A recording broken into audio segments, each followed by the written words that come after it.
Сәлем, мен қазір құймақ істемекшімін.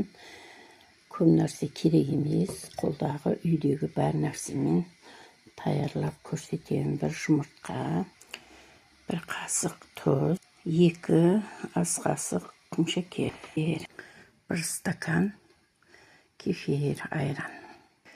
Үстіне еленген ұн салдым, бәрін араластырамыз.